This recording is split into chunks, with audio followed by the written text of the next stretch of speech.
Hello and welcome everybody to the Ashland Independent Film Festival online. This is a Q&A session for a short stories and docs compilation called Intersectionalities.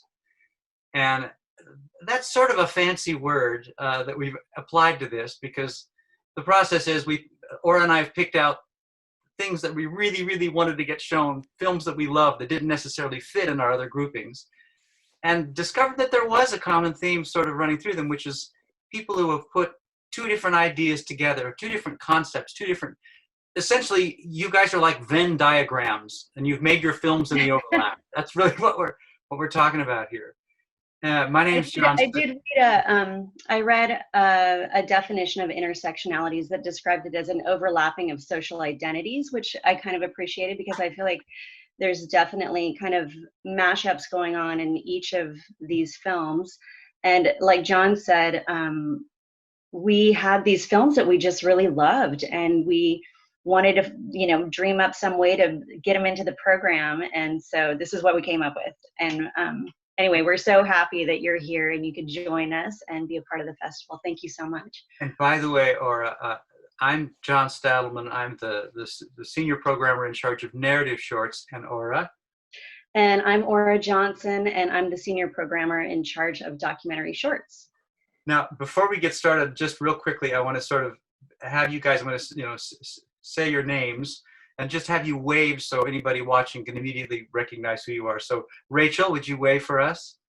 Yay. And Kevin? Yay. And go ahead. I've already forgotten your name. Dave. Dave. Dave Regos.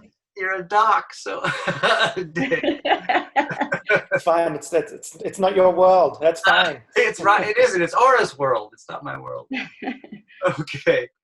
Well, so our first short doesn't have a representative for it. The documentary short, Kobe and Stephen Are in Love. So if we're kind of move through them in order of what the audience has actually watched, the next one would be Broken Bird. So Rachel, what I kind of want you to talk about. I mean, looking at you, seeing you, I feel like maybe the film is autobiographical. I don't know. But I want you to talk about the thing that audiences always want to know, which is where did you get the idea and how did you put the whole idea together into an actual film? Sure. Well, thank you for having me. It's nice to see everyone. Yeah, you guessed it. It is slightly autobiographical. Intersectionalities is definitely not a word that I heard growing up or used, but definitely recently learned applied to my life. I was described as being not white enough in some circles or not black enough in some circles. And then there was a Jewish component, and it kind of just felt like I had pressure on myself from all these different directions to meet expectations of behavior and speech and friends and tastes. And it was just, it felt unfair. And I kind of felt like I'm latently discovering my own personality and just vision through filmmaking. So I'm really grateful that I finally, took the risk to make films. But yeah, the idea was definitely from my life and my family of growing up with my mom, who's white and Jewish. And your dad, who is into music, and was that part of it too? True too. That whole. So it's really like these were scenes from your life. Definitely, and I'm grateful that they had a mixture of emotional reactions to it, some cathartic and some, like my mom read a draft and she was giving me the eyes like, I don't remember saying it like that. Taking it very literally as like just me transcribing our life. But so you did run it past them eventually. Different stages with each of them, but yeah, they were also both on set, which was really interesting too. They were. Now, why did you decide to do that? I might have hesitated. I think I was excited that it was my first movie, and so I wanted to include them in that. And then also they both wanted to, and my mom's a big cook, so she's like, "Can I cater?" And it's a student film, so I'll take it for sure. I'll take the free food. I have a question for you. First of all, I love your film. I just absolutely loved it. It's just beautiful, and it's complex, and it's surprising, and it was just really wonderful. But I'm just so curious about what it was like to work with such a young actress and that relationship, and how you developed, your directorial relationship with her. Sure. And so her name's Indigo, and she was 12 at the time. And I mean, when I met her, she just struck me as just a full-blown adult and queen. She had this poise. Like, we met at a restaurant she picked out, and she recommended the menu items and just like strutted in. And I want to live up to her now. So I think it was kind of like she was the perfect fit in that this character, the way that she walks into her new life with kind of a mixture of disappointment but hope was a grace that I wish I had, and I'm hoping to emulate. But her family also had been in the industry, so I think that they were really understanding about the responsibilities of being on set, and were just really supportive. And as beyond the film relationship, we now have kind of a family mentor thing going on too, which is nice. I have a similar question, which is just, how did you go about casting essentially your mother and father? I mean, that must I had a look.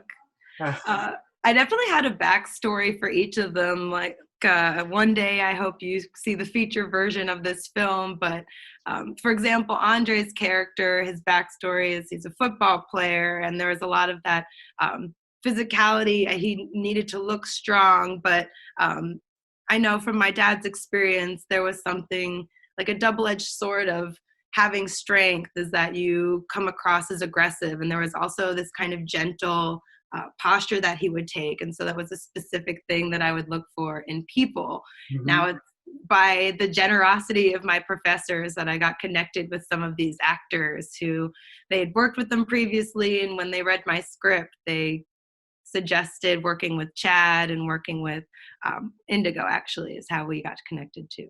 Was it done under the auspices of a education, a college? It was. Yeah, I'm in a grad program at NYU, and it was my second year film. Wow, that's impressive. Good job. Yeah. Thank you. But I think it's like a deadline I'm a deadline person. I needed the structure and the assignment, someone forcing me to do it. I think it was also like, it's a true story, but I never really saw anything valid in capturing that.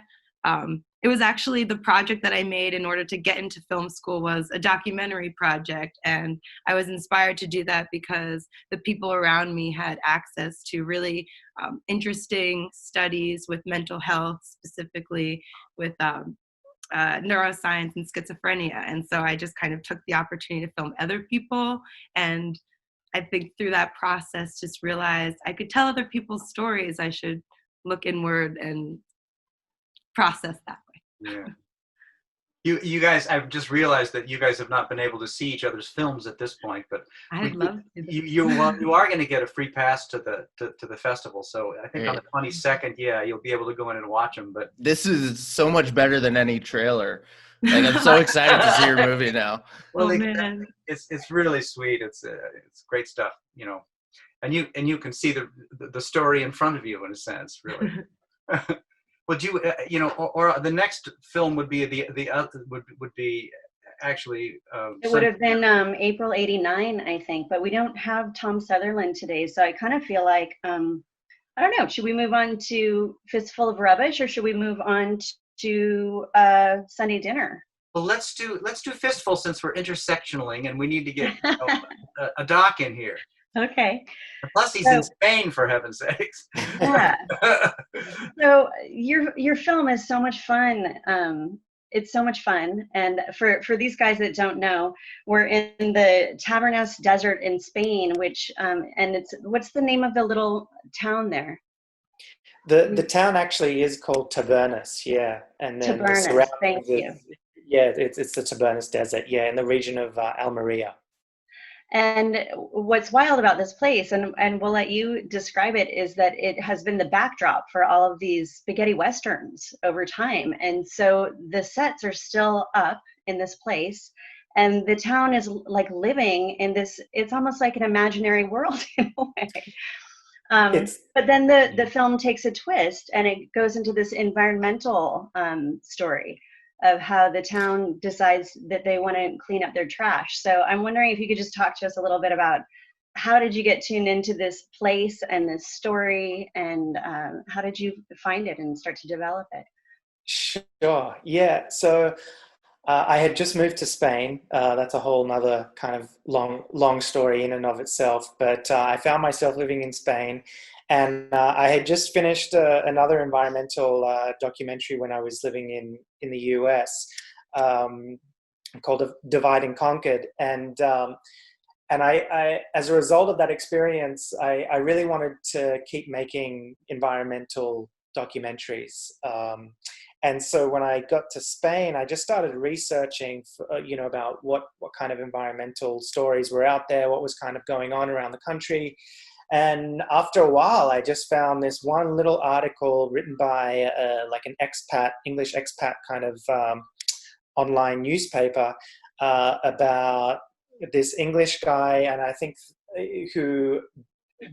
that the title of the article was something like, in the land of kind of Clint Eastwood and the spaghetti westerns, a new villain has emerged, like Trash or something. And I was like, all right, well, that sounds interesting. And so, yeah, sure enough, it had said that there was this problem of garbage in Europe's only desert where they filmed all these famous films. And there was this guy, Julian Phillips, an English expat who had been there for about a year or two, and was just kind of just kept noticing garbage everywhere, and just decided to start organizing these grassroots cleanups.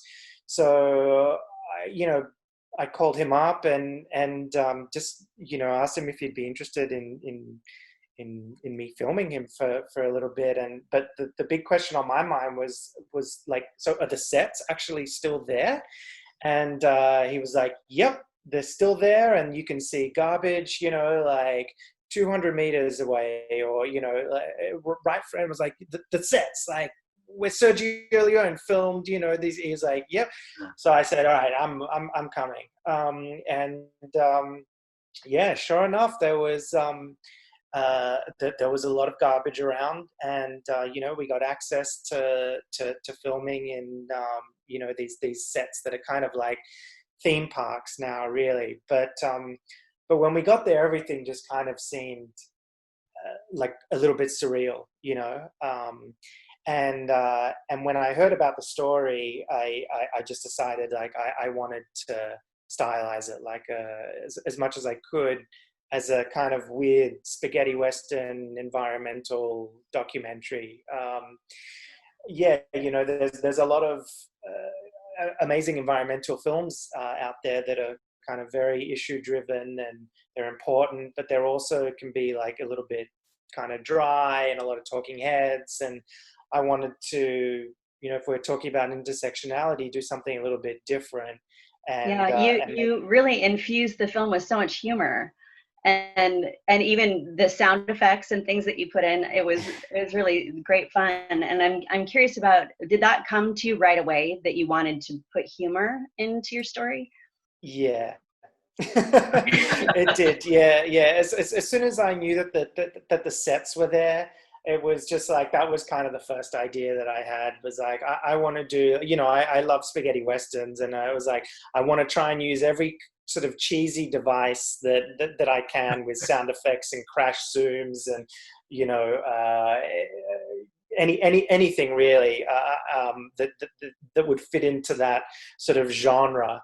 And the thing that I love about documentaries is that there seem to be almost like less rules, in terms of like how you can experiment and play around with things these days. So yeah, so that was definitely my intention early on, and my cinematographer Tyler Freeman Smith also was totally on board with that, and we both kind of shared the same vision. Yeah.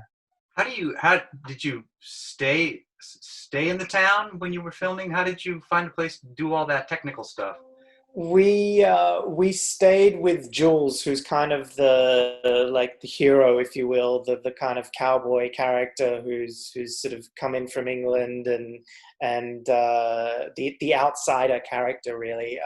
He was really my first point of contact. He's the one who's started organizing these grassroots cleanups campaigns with the help of locals as well. And so he lived a little bit outside the town, kind of more in the deserty sort of area, and had a little kind of spare shack that he'd built for like people who were helping out working on the land. And so he let us stay there for, kind of a week at a time. Then I'd go back I was living in Madrid at the time. I'd go back and then we'd sort of check in every few months and try and coordinate the timing so that we could film a cleanup, get some interviews, and then finally we got access to filming in one of the sets. So this happened like over months then, pulling this together. Yeah, we started filming at the end of 2016 and then 2017.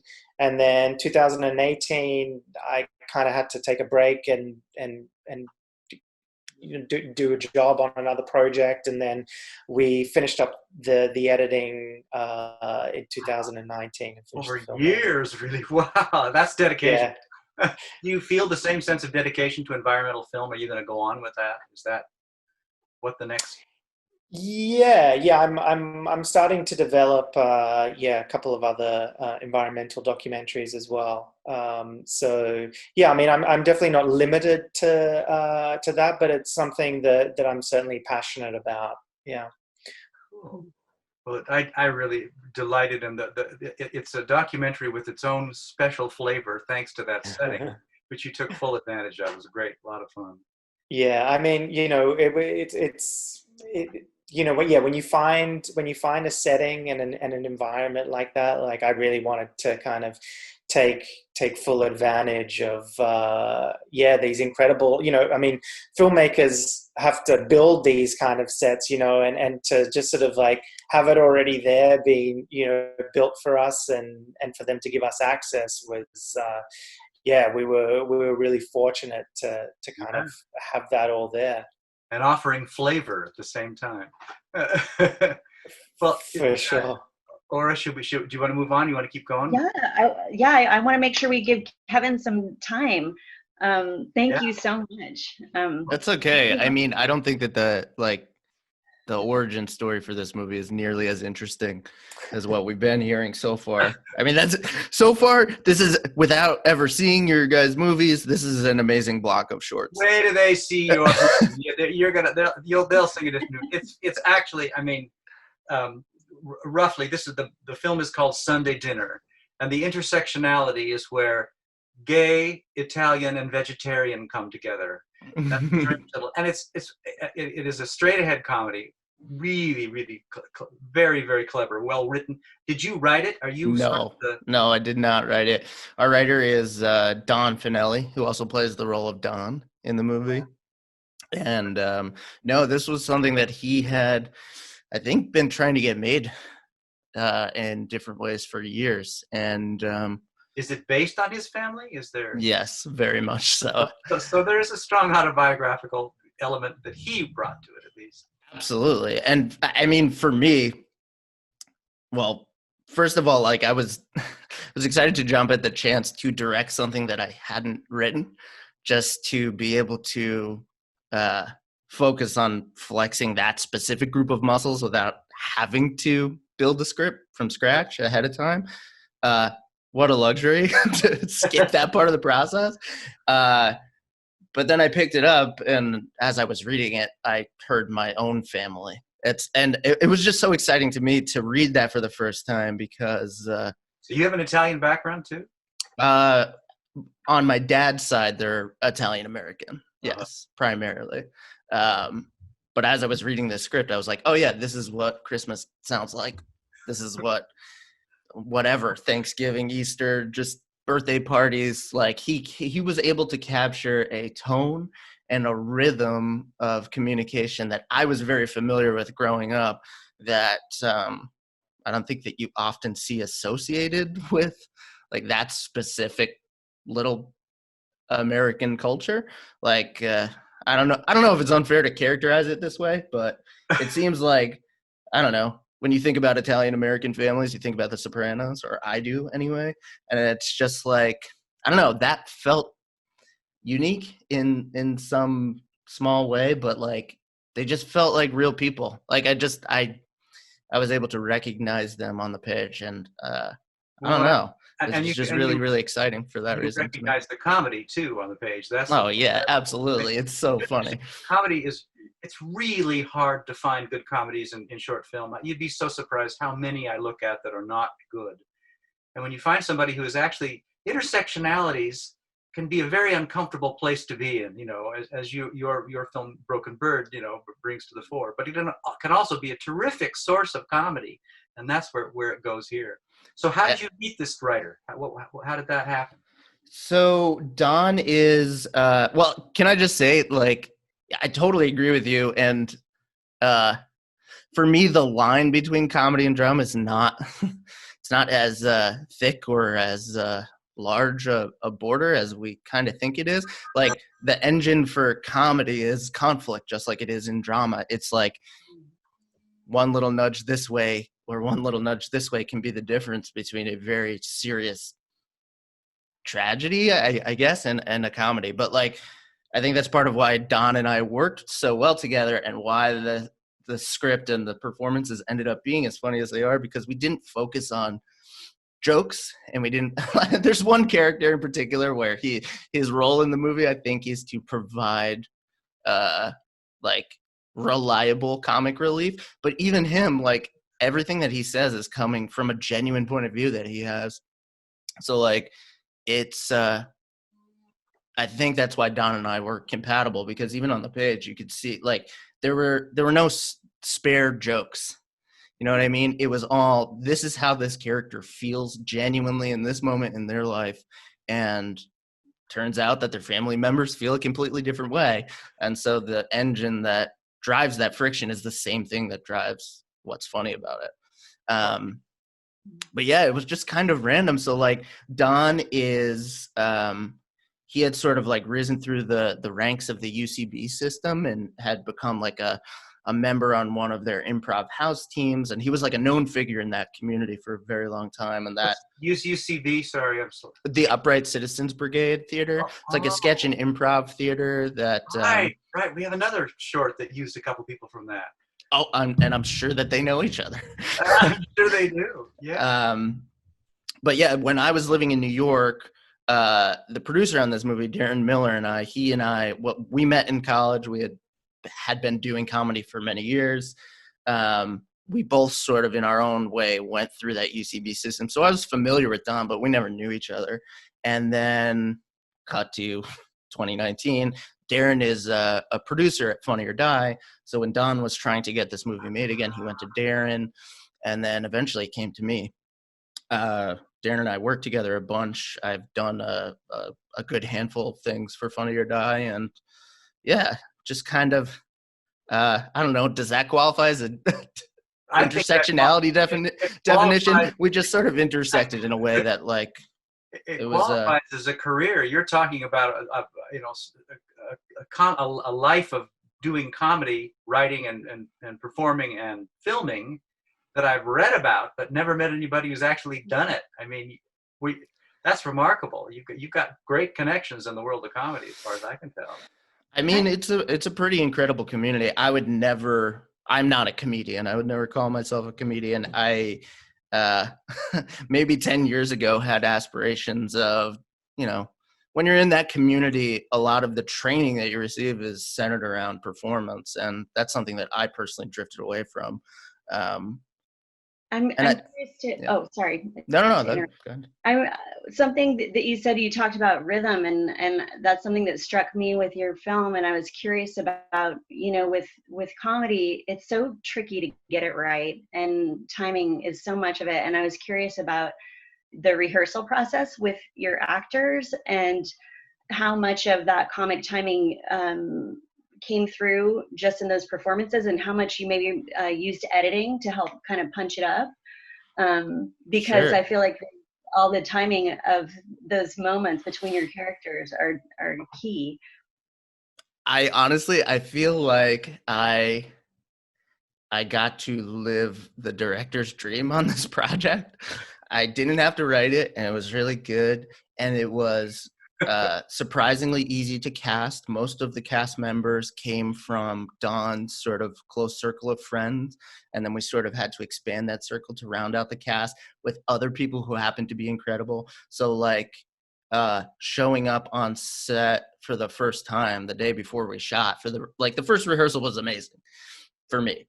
Because it just felt like a lot of the pressure for me melted away, because I knew that not only are these people hilarious, everybody showed up for like a really good reason. They showed up to work really, really hard. And so, yeah, these incredibly talented people who are, it became clear in that first rehearsal that they were ready to really put amazing work in for the next 2 days. And I don't know, it kind of took the pressure off for me a little bit. And it became more about just giving them as much time and space to do their jobs and to, every now and again, try to guide those rhythms sometimes, or the tone. I think the tone is something that we focus a lot on set, and trying to find that balance that we were talking about earlier of like comedy, or however you want to say it, tension. But yeah, I mean, it was a dream for me. It was like, we get to show up and actually just work instead of having to focus so much time on and energy on those things that you most of the time have to focus on to like get prepared. And then it's like, okay, we got time to do 2 takes. Great. And not to put other actors down, but these actors were fabulous. I had an amazing time working with them. Kevin, did you edit the film as well? Yeah, I started the edit, and I did I think the first 2 passes, and then we brought on another editor, and then I think I finished it up a little bit. But yeah, I was one of the primary editors. So you didn't have to do a whole lot of comedy tweaking in the editing. Was most of what you wanted there on the film? Well, I think I'm definitely a comedy tweaker. So no, I wouldn't say that's entirely accurate. I mean, like on set, because the actors were so good and they showed up so prepared, and they were there for, like I said, the right reasons. Like they knew that Don cared about this movie, which made me and Darren care about this movie. And when they showed up, it was clear that like that is contagious. So like everything that we shot was pretty good. But then on set, it just became about gathering as many individual puzzle pieces as we could. So we had a lot of options. The performances were really good. It was rare that we had something that was unusable. Mm-hmm. So there were a lot of like rhythm and tone options, a lot of sort of like who is looking in which direction at this particular moment. Because a dinner table scene, and you guys haven't seen it, but the whole thing takes place around a dinner table, and I think it's one of like the it's challenging. Yeah, it's sneaky hard. Like it looks when you watch it, and like if you don't know, if you've never shot one, just as an audience member, I don't think you realize how tricky all of that is. And we tried to, as much as we could, to photograph it in a way that wouldn't end up feeling boring. We didn't want to return to setups that we didn't need to for the story. So yeah, we had a lot of different individual puzzle pieces that the edit was pretty intense. But Kevin, you had good stuff to work with. You put it together in a way that everybody will enjoy. Cool, that's good to hear. Or do you think have we gone over time again? We probably have. I just want to make sure that I take 2 seconds to thank you so much for being willing to show up on Mother's Day like this and chat with us online. I wish with all my heart that our festival was happening so you could be here and experience it and actually meet each other. Talking to each other is one of the joys of a small film festival. So this makes me want to hang out Yeah, so thank bad. Exactly. I want to talk to you so guys much for for- hours. Yeah. No, this was tremendous. Thank you for having us and for putting Thank this you. together and for finding a way to do your festival in Kinda. any moment. Yeah, kind of, but I think it matters a lot for this community. Yeah. Even the fact that we're able to sit here for 30 minutes and talk is pretty amazing. Well, we sure would have loved to be with all of you in person, of course. I mean, it was an incredible disappointment for us not to be able to be mixing up with y'all for, a solid 5 days. But thank you for joining us today. Thank you for making your films. We're just so honored to have you included in the festival, and hopefully, keep making stuff so you can come around next year. Yes. Sounds good. Sounds good. All right, guys. Appreciate it, guys. Thank you. Yeah. Thank you. Thank you.